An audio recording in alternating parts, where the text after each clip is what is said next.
Let's start with the foundation, because everything else builds on this. The moment you stop chasing is the moment the entire dynamic begins to shift. And I don't mean you suddenly become cold, distant, or indifferent in a performative way. I mean something far deeper, something internal. You reach a point where your emotional state is no longer dependent on their attention, their validation, or their presence. You see, when you're dealing with an avoidant, the more you lean in, the more they instinctively lean out. It's not because you're not enough. It's because pressure, even when it comes from love, feels like a threat to their autonomy. So every time you chase, every time you overtext, overexplain, overextend, you're unintentionally reinforcing the very pattern that keeps them distant.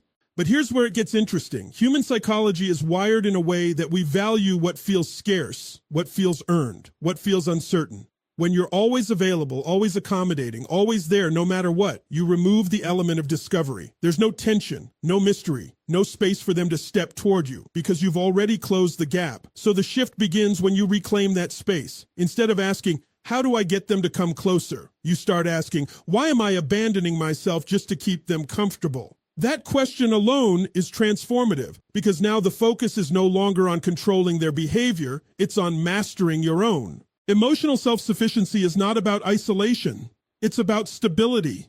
It's about waking up and knowing that your sense of worth, your sense of peace, your sense of identity does not fluctuate based on whether someone texts you back or pulls away. That kind of grounded energy is rare, and precisely because it's rare, it's attractive. When you stop chasing, you begin to observe more. You respond instead of react. You give without overgiving. And most importantly, you detach from the outcome. You're no longer trying to force a connection. You're allowing it to reveal itself. And this is where the paradox comes in. The less you need them, the more they start to feel you. Because now, your presence is no longer predictable. It's intentional. There's a difference between someone who is always there and someone who chooses to be there. One feels taken for granted. The other feels valuable. Avoidants, despite their distance, are highly perceptive. They pick up on shifts in energy. When you stop chasing, they sense it, not through words, but through absence of pressure. And that absence creates space. Space for curiosity, space for reflection, space for them to lean in, not because they're being pulled, but because something inside them is now being drawn. This is not manipulation. This is alignment. You're no longer operating from fear of losing them. You're operating from certainty of yourself. And when that shift happens, something powerful unfolds. You stop trying to be chosen,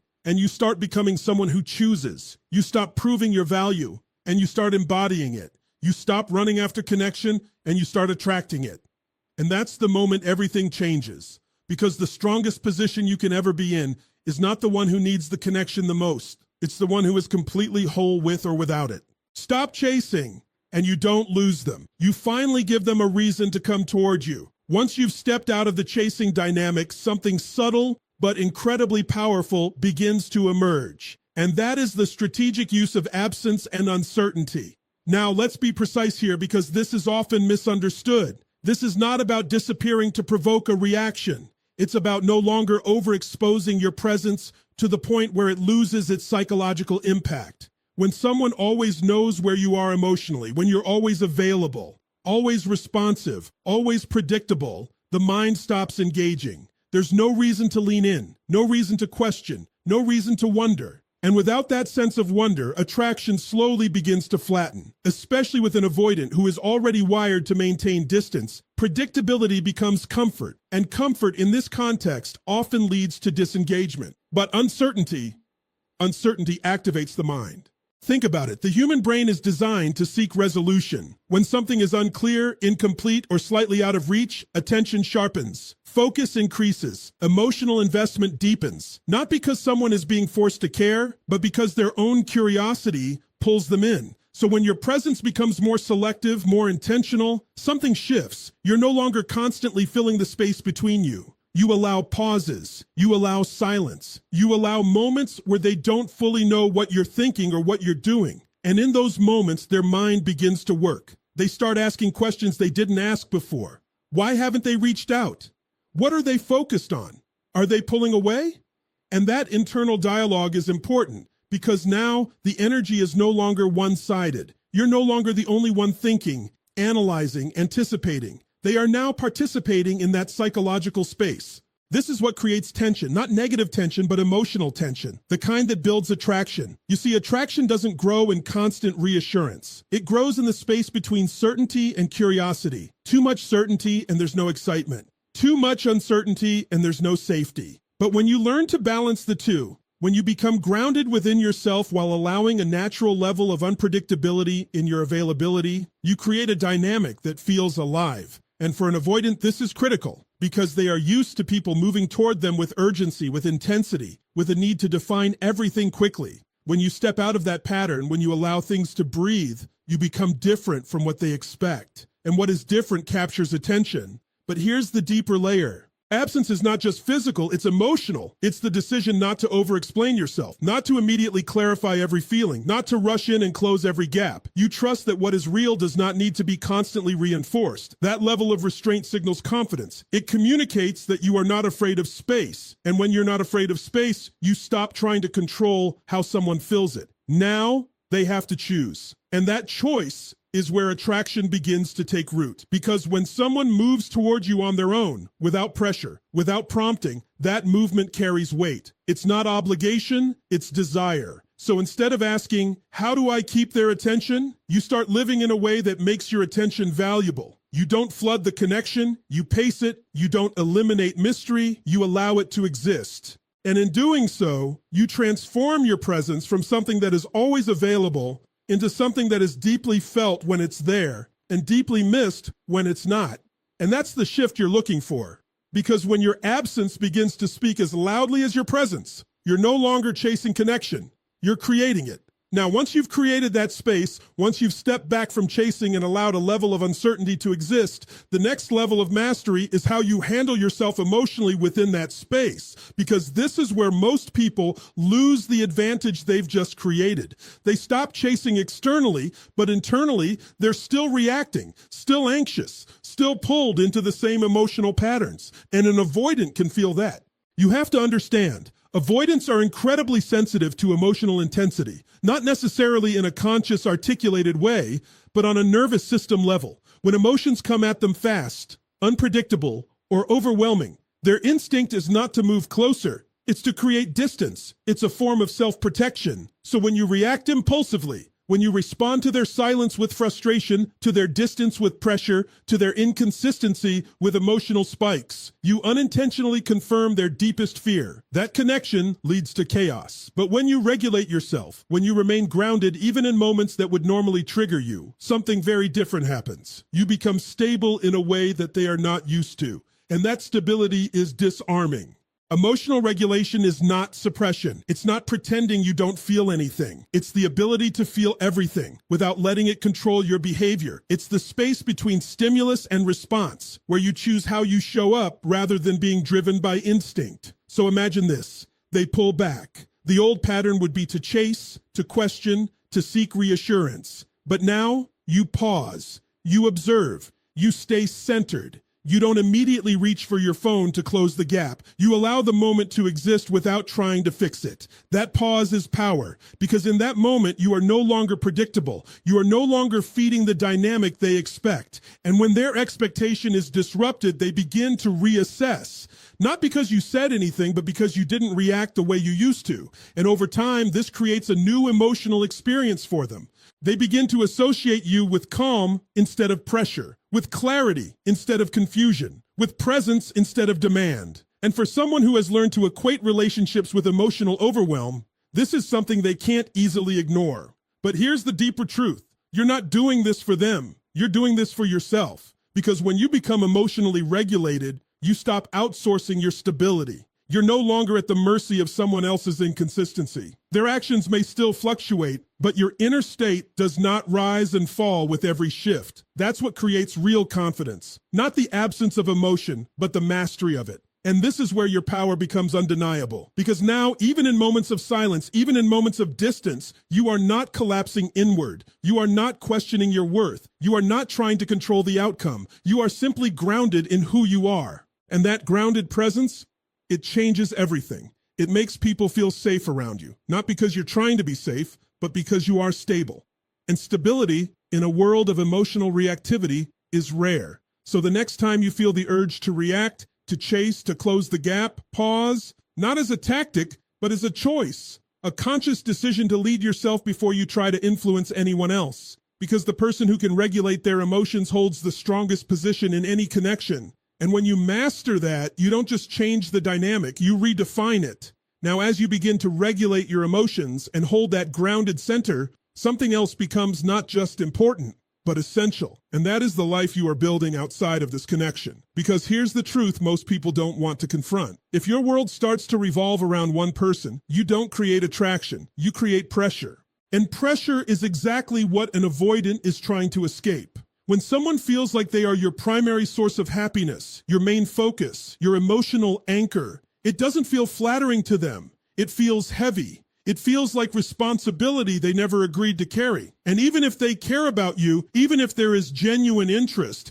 that weight will push them away faster than almost anything else. So the shift here is not about pretending to be busy. It's about becoming genuinely engaged in a life that is meaningful to you. You have to ask yourself a deeper question. If this person disappeared tomorrow, what would still remain strong, fulfilling, and alive in your world? Your goals, your growth, your passions, your purpose.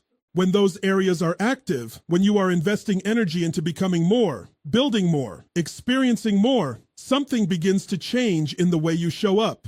You stop looking at the connection as your only source of emotional reward. It becomes part of your life, not the center of it. And that distinction is everything. Because now when you engage with them, there is lightness, there is freedom. You're not coming from a place of need, you're coming from a place of choice. You're choosing to spend time, to connect, to share, but your identity is not dependent on it. And that energy is magnetic. People are drawn to those who are already in motion, not because they're trying to impress anyone, but because they are aligned with something bigger than the relationship itself. There's a sense of direction, a sense of purpose that creates natural attraction. And for an avoidant, this is especially powerful because they don't feel like they are being pulled into something that will consume them. Instead, they see someone who has their own world, their own rhythm, their own sense of self. And rather than feeling trapped, they feel invited into something that already has value. Now think about the difference in perception. When your life is centered around them, they feel like they are being watched, needed, expected. But when your life is full, when your attention is divided between meaningful pursuits, they begin to feel like they have to earn a place in that world. Not through games, but through genuine interest and effort.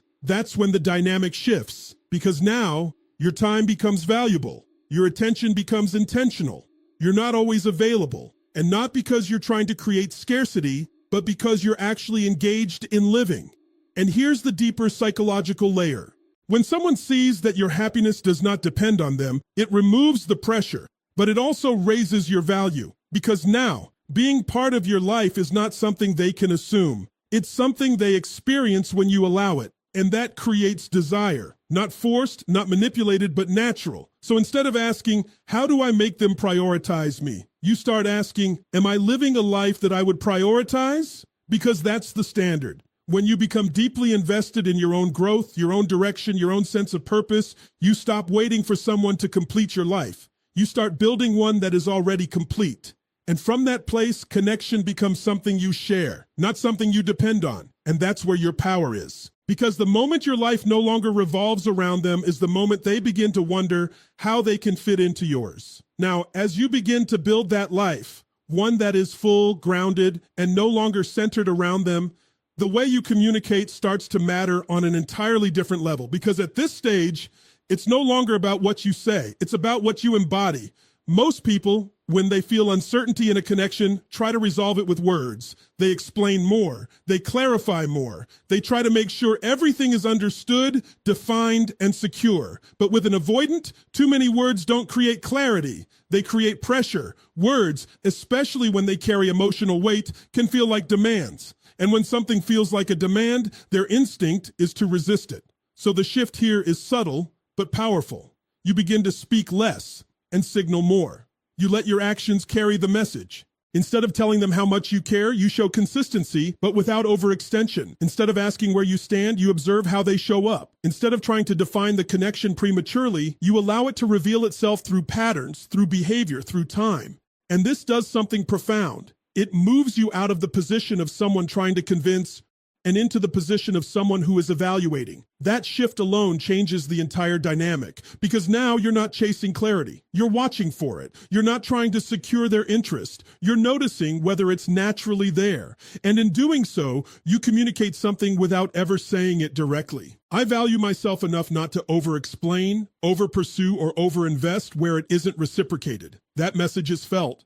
And avoidants, more than most, respond to what is felt over what is said. They are constantly observing behavior, often subconsciously. They are looking for signs of pressure, of expectation, of emotional intensity that might overwhelm them. But when your behavior is measured, calm, and intentional, you create a completely different experience. You become someone who is easy to be around, but not easy to take for granted. And that balance is rare. It means you're present, but not overbearing. Engaged but not dependent. Interested but not attached to the outcome. Your energy becomes clean, free from the need to force anything into place. Now here's where it goes deeper. When you rely on actions instead of words, you also begin to see the truth more clearly, because words can be used to create illusion. People can say what you want to hear, make promises, express intentions, but actions require alignment. They reveal priorities. They expose what is real. So by stepping back from excessive verbal reassurance, you're not just becoming more akashik, you're becoming more aware. You're giving the connection space to show you what it actually is. And that awareness protects you, because now you're no longer trying to interpret mixed signals through endless conversations. You're simply observing. Are they showing up? Are they consistent? Are they investing? And if they are, you meet them there. If they're not, you don't chase. You adjust. That's power. And ironically, that restraint creates desire. Because when someone senses that you are not trying to lock them in with words, not trying to control the narrative, not trying to rush the process, they begin to relax. They begin to lean in, not because they have to, but because they want to. So instead of filling every silence, you let silence speak. Instead of explaining your value, you demonstrate it. Instead of asking for certainty, you embody it. And in doing so, you become someone who doesn't need to be understood immediately. Because your presence is felt over time. Because at the end of the day, words can capture attention, but it's behavior that builds attraction. And when your actions speak with clarity, you don't need to say much at all. And now we arrive at the point where everything you've been doing begins to converge. The moment where the dynamic truly flips. Because when you stop chasing, when you allow space and uncertainty, when you regulate your emotions, build a full life, and communicate through action, something inevitable starts to happen. You are no longer operating from fear of loss. And that's exactly what brings their fear of loss to the surface. But let's be very clear about this, because this is where people often go wrong. You cannot manufacture this. You cannot fake detachment while secretly hoping for a reaction. Avoidants, consciously or not, are highly attuned to authenticity. If your distance is a strategy but your energy is still clinging, they will feel the inconsistency, and it will push them further away. This only works when the shift is real. When you've genuinely reached a place where you are okay, truly okay, whether they move closer or not, your energy changes. There's no longer urgency in your presence, no hidden pressure in your silence, no subtle attempt to control the outcome. You're not pulling away to get something. You're simply no longer holding on. And that's when something powerful happens on their side. Because for the first time, the pattern they are used to is interrupted at its core. They are used to being the one who creates distance while the other person compensates by moving closer. But now, there is no compensation. There is no chasing energy to stabilize the connection. There is just space. And space, when it's real, forces reflection. They begin to notice your absence, not just physically, but emotionally. The consistency you once offered, the attention you once gave so freely, the subtle reassurance of your presence, it's no longer automatic. And that absence creates contrast. And contrast creates awareness. Something has changed. That thought alone begins to shift their internal state. Because now, instead of feeling pressure to maintain distance, they begin to feel the possibility of losing something that once felt certain. And loss, or even the perception of it, activates a completely different psychological response than pressure ever could. Pressure makes people run. Potential loss makes them reconsider. But again, this is not about manipulation. It's about alignment with truth. Because if you've done the internal work, if you've genuinely recentered your life, your emotions, your focus, then what they are feeling is not something you created artificially. It's something they are responding to naturally. You are no longer overinvested. You are appropriately invested. And that recalibration is everything. Because now if they move toward you, it's not because you pulled them, it's because they chose to step closer. And that choice carries weight. It carries intention. It carries a level of engagement that cannot be forced or negotiated. And here's the deeper layer most people miss. When you release your grip on the outcome, you don't just create the possibility for them to pursue, you create clarity for yourself. Because now you're no longer blinded by attachment. You can actually see, are they stepping up? Are they meeting you? Are they capable of the connection you're no longer trying to force? And if they are, you meet them there with openness, not urgency. If they're not, you continue forward without resistance. That's real power. Because now your peace is not dependent on their decision. Your direction is not determined by their behavior. You are grounded in something deeper than the connection itself. And from that place, attraction is no longer something you chase. It's something that naturally organizes itself around you. So yes, when you truly let go, when you stop trying to hold everything together, there is a moment where they may feel the shift and move towards you in a way they never have before. But by then, something even more important has already happened. You've stopped needing them to, and that is the ultimate position of strength, because the moment you are fully at peace with either outcome is the exact moment you become impossible to ignore. So when you step back and look at everything we've unpacked here, you start to see a pattern, and more importantly, you start to see a shift in power. This was never really about the avoidant. It was about you. It was about who you become when you stop chasing, when you stop over-explaining, when you stop trying to control how someone else feels about you. It's about the moment you decide that your emotional stability, your time, your energy, and your life are no longer negotiable. Because the truth is, the more you tried to hold on, the more you lost yourself. And the more you lost yourself, the less attractive the connection became. Not because you weren't enough, but because you forgot to stand in that truth.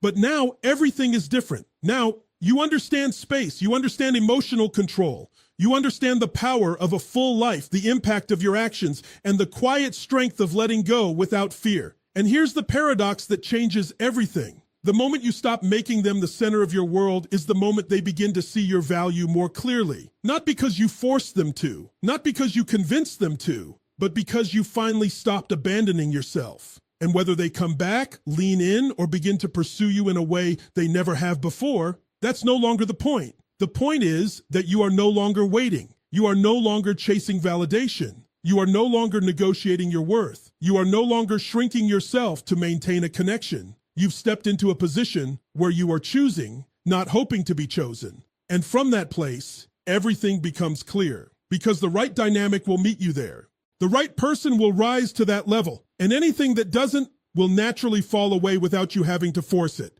So yes, you may watch an avoidant start pursuing you like never before. But the real transformation, the one that actually matters, is this. You become someone who no longer needs to be pursued to feel whole. And that is the kind of presence that doesn't just attract attention, it commands respect.